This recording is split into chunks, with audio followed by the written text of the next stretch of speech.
Salve galera! Hoje eu vim trazer para vocês nesta aula uma explicação sobre desastres ambientais. Vou falar um pouquinho sobre os mais famosos do Brasil, começando de 1966, quando aconteceu, digamos, uma das maiores enchentes do Rio de Janeiro. O problema com enchentes acontece quase todos os anos em vários lugares. Porém, a região sudeste e a região sul é a que mais sofre com este tipo de fenômeno. Esse desastre ambiental causa vários tipos de transtorno, desde problemas no meio ambiente, como a destruição da mata, dos animais, bem como a morte de várias pessoas. Em 1966, mais de 300 pessoas morreram na grande enchente que teve no Rio de Janeiro. Essa enchente foi tão famosa que, por incrível que pareça, o número de pessoas mortas é bem maior do que esse. Porém, até hoje, vários corpos não foram encontrados e sim, às vezes, as pessoas sem querer ainda acham na região corpos de pessoas ou ossos, desde aquela época. Porém, em 2011, também algo aconteceu novamente, na região serrana, onde mais de 800 pessoas morreram. As enchentes ocorrem por vários fatores, desde acúmulo de chuva mesmo, torrencial, bem como a interferência do ser humano, quando ele modifica os terrenos e construções, principalmente no solo. Por isso que geralmente as enchentes estão associadas a cidades grandes. Porém, as enchentes também podem acontecer naturalmente perto de rios. Porém, o ano de 2011 foi marcado por esta tragédia no Rio de Janeiro.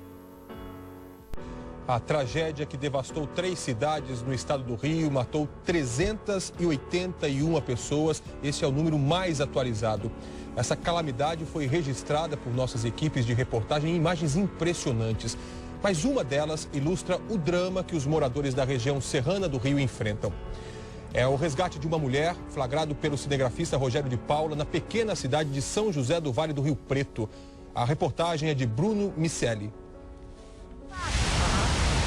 De uma hora para outra, o rio que corta o município de São José do Vale do Rio Preto, região serrana do Rio, engoliu a cidade. Dona Elair se abrigou no terraço com os cachorros, em vão. Fica quietinho, fica quietinho. Segura essa pilastra do carro. Tem que amarrar ela. Começou aí a luta desesperada pela sobrevivência, registrada nas imagens do nosso cinegrafista Rogério de Paula.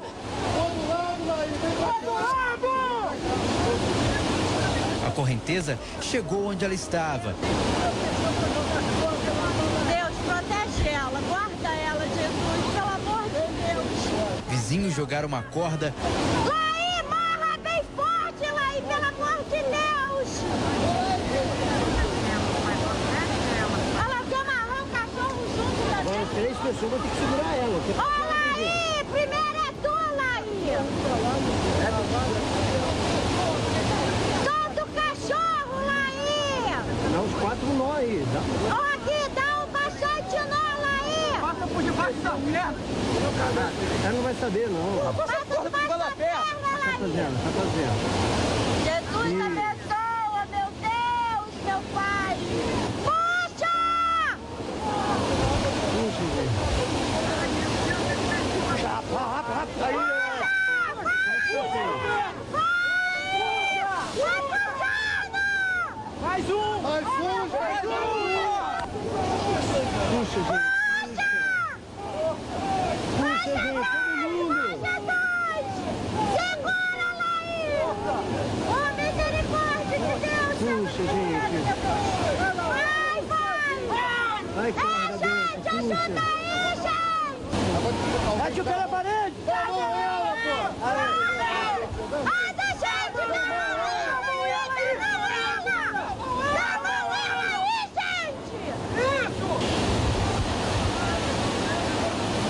gente! Ajuda, Belém, ajuda! Isso!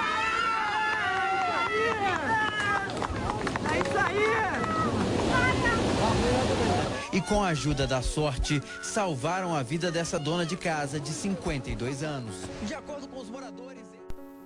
Já em 1963, a mais ou menos 1968, o Brasil viveu uma época de incêndios florestais enormes. O mais conhecido dos incêndios florestais foi o do Paraná, onde ele foi notícia em vários jornais e até repercutiu pelo mundo. Várias pessoas morreram. Esses incêndios começaram a acontecer pois geadas e períodos também de seca ocorreram na região, fazendo com que o mato secasse e as árvores soltassem folhas. Quando chegou a época do calor, esse mato seco simplesmente virou um grande pavio que, ao acender, ninguém mais conseguiu controlar. Tudo que eles tinham disponível, inclusive pediram ajuda para outros estados para conseguir conter. Em 1981, Cubatão ficou famosa no mundo por ser conhecido como Vale da Morte pela ONU. A fumaça preta e amarela que saía das chaminés dia e noite na Vila Paris, bairro residencial de baixa renda próximo às indústrias de petróleo, fertilizante e metais, era conhecida como uma região altamente poluída, principalmente o ar. Era tão grave a situação lá que vários bebês nasciam sem cérebro, além de todos os outros problemas ambientais causados, desde pessoas com doenças e problemas até animais nascerem com deficiências e também problemas. Cubatão sofre até hoje com esses problemas, principalmente a parte mais próxima com a área industrial, pois ainda há várias favelas. Além disso, Cubatão ainda é famosa até hoje, pois apenas 2 anos de ter acontecido esses fatos de poluição do ar e das crianças começarem a nascer com doenças, que também aconteceu o grande incêndio da comunidade de Socó. Houve um vazamento de gasolina. Estima-se que mais ou menos 700 litros de gasolina tenham vazado, penetrado no solo e nos manguezais que havia em volta. Isso daí durou quase um dia inteiro e à noite começou o incêndio. A comunidade era formada principalmente por barracos. Estima-se pelo Corpo de Bombeiros que foram 93 corpos, porque foi o que foi encontrado. Porém, segundo os moradores, estima-se que mais de 500 pessoas, principalmente crianças, tenham morrido no incêndio. E como a gasolina queimou durante quase 12 horas, é provável que não tenha sobrado absolutamente nada dessas outras pessoas, se misturando as cinzas tanto das madeiras quanto dos outros objetos queimados. Eis as cicatrizes da Serra do Mar. Ela perdeu suas árvores e já mostra sinais de revolta contra o vale. Daqui, a terra pode descer e soterrar o vale do rio Mogi. O pior que nessa região estão localizados tanques e dutos capazes de levar a destruição para toda a Baixada Santista, uma área onde moram 1 milhão de pessoas.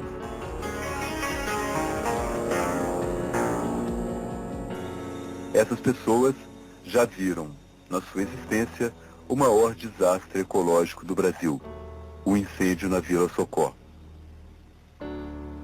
Depois disso, elas tiveram que se acostumar com uma série de nomes estranhos: isocianato, butano, amônia, dicloretano, silicone, óleo antacênico, xileno, hexano. São os nomes dos venenos que estão em torno de suas casas. Então chegamos em 1987, quando em Goiânia ocorreu um dos maiores acidentes radioativos do mundo. É considerado o maior acidente radioativo em área urbana do mundo, mas que, por incrível que pareça, é esquecido por muitos brasileiros, já que é um acidente que repercutiu muito na época, porque em menos de 1 ano atrás, antes disso, tinha acontecido o de Chernobyl, então o mundo ainda estava assustado com o perigo da radiação. Esse acidente ocorreu quando catadores de reciclagem e materiais acharam o resto de um equipamento abandonado em uma clínica velha de radioterapia.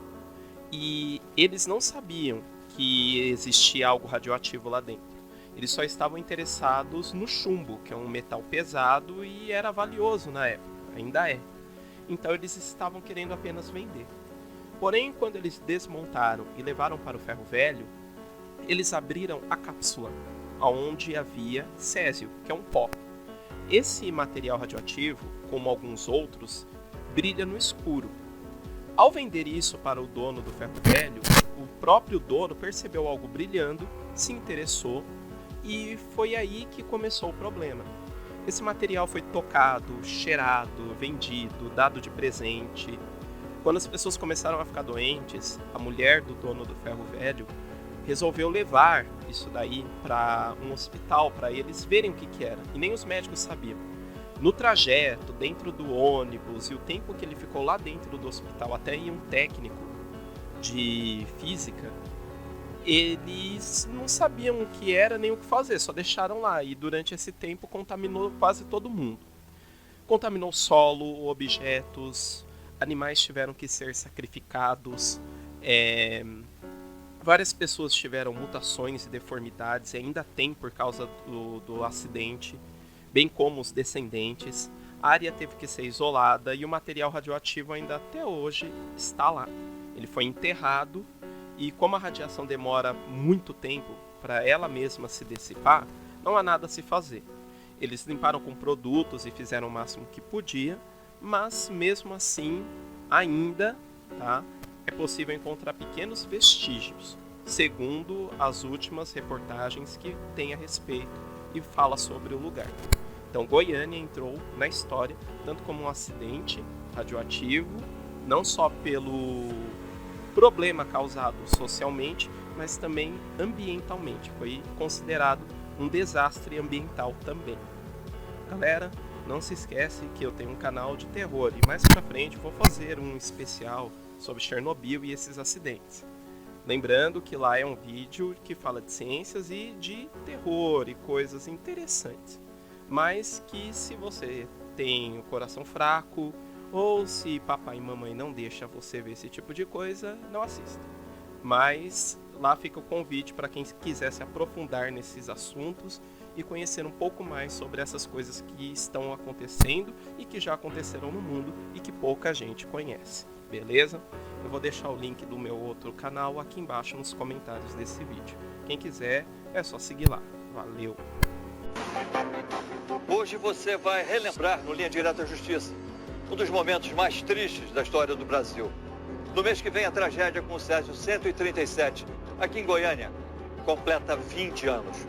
O caso comoveu o país e ficou conhecido como o maior acidente radioativo em área urbana do mundo.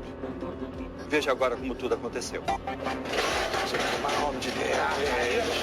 Centro de Goiânia, 13 de setembro de 1987. Os amigos Wagner e Roberto entram no prédio abandonado de uma clínica médica. Hoje era meu dia de sorte. Eu descobri uma mina de ouro, Beto. Uma mina de ouro. É de ouro aqui, você tá doido? Ó, vai, tô achando que sua vida desempregada tá deixando ele doido mesmo. Eu tô falando sério. Ó. Cadê? Ai, Beto. Tá aqui dentro. Vem. Olha só. Que beleza, homem. Ah, Gambaragai. Isso aí que eu tô vendo de ouro. Ah, Gambaragai é tua mãe. Ó. Presta atenção. Aqui dentro deve ter ao menos 200 quilos de chumbo. Ai, dá pra arrumar um dinheirão, ó. Você acha? Pega o treco. Vamos tirar esse troço, tá? Vai. No ano de 2000, um grave desastre ecológico aconteceu no mar do Rio de Janeiro, em decorrência de um problema originado em uma tubulação da refinaria de Duque de Caxias. Aproximadamente 1,3 milhões de litros de óleo foi lançado na Baía de Guanabara. As consequências desse desastre tiveram uma proporção incalculável, pois o vazamento atingiu os manguezais de Guapirimirim, uma área de proteção ambiental com inúmeras espécies de fauna e flora, além de provocar graves prejuízos tanto de ordem social como econômica à população local, e podemos citar a contaminação do espelho d'água da Baía de Guanabara, com consequências na fauna nectônica e planctônica, contaminação das áreas costões rochosos, muros de contenção, pedras, lajes e muretas da Ilha do Governador e de Paqueta. Prejuízo à vegetação de mangues existentes no entorno da Ilha do Governador, prejuízo à avifauna e à comunidade bentônica, que é do fundo dos oceanos, prejuízo às atividades pesqueiras, redução drástica das atividades turísticas. Até hoje, estima-se que o prejuízo seja bem maior. Na época, a Petrobras foi multada pelo IBAMA, mas mesmo assim, outros vazamentos já aconteceram no Brasil e estão ligados à Petrobras. Bem como eu falei anteriormente, o acidente lá em Cubatão, também responsável pela Petrobras. E enfim, chegamos à reta final. O desastre mais recente aconteceu no ano passado, que foi o rompimento da barragem de Brumadinho. Dessa vez a responsável foi a empresa Vale, uma das que pertencia ao grupo lá da primeira barragem que eu falei, que foi a de Mariana. Esta barragem se rompeu no dia 25 de janeiro e foi um dos maiores acidentes de trabalho do Brasil, com inúmeras perdas de vidas humanas. E é o segundo maior desastre industrial do século. Foi um dos maiores desastres ambientais da mineração do país também, logo depois do acidente em Mariana. A controladora Vale, que cuidava da barragem de Rejeitos, denominada Barragem de Mina Córrego do Feijão, era classificada como de baixo risco e alto potencial de danos pela empresa. Ela foi acumulando minérios de ferro e de outros derivados há anos. Ela ficava no Ribeirão Ferro-Carvão, na região do Córrego do Feijão, no município de Brumadinho, no estado de Minas. O desastre industrial e ambiental causou a morte de, no mínimo, 259 pessoas e o desaparecimento de outras 11. Porém, o número é bem maior, segundo a própria população. A tragédia fez com que o Brasil se tornasse o país com o maior número de mortes desse tipo de acidente, somando-se aos outros dois desastres que já tinham acontecido antes, que foi a de Mariana e a de Cataguases. Esse desastre, por ser o mais recente, também foi o que chamou mais a atenção, além de ser no mesmo estado onde já havia acontecido um outro acidente. Então, isso mostra o grande perigo que tem as represas, principalmente as que são de rejeitos, as barragens. Elas podem contaminar solo, destruir os ecossistemas, destruir também plantações e a parte agrícola, bem como contaminar tudo, já que são rejeitos de mineração, e para se fazer mineração eles usam produtos químicos. Então tudo que fica concentrado, além de ficar se acumulando durante anos e se tornando cada vez mais tóxico, ele também é altamente penetroso no solo, por ser líquido e lama. Então não é fácil de se remover, e mesmo um ano depois, agora em 2020, ainda a contaminação é muito grande, ainda há muitas áreas afetadas, há centenas de animais mortos e há regiões da onde a lama passou que a contaminação pode demorar anos, o que significa que tanto pessoas, quanto animais, quanto plantas terão dificuldade para se reproduzir e crescer lá, bem como podem ter problemas no futuro ainda. Bom, galera, chegamos ao final. Espero que tenham gostado, que tenham entendido. Espero que tenham gostado desse novo formato. Estou usando um pouquinho mais de tecnologia, demora um pouquinho mais, mas a gente vai ver aí se dá certo. Espero que vocês tenham realmente gostado e se interessado por esse assunto. E qualquer dúvida é só perguntar, beleza? Muito obrigado e até a próxima. Se cuidem. Falou!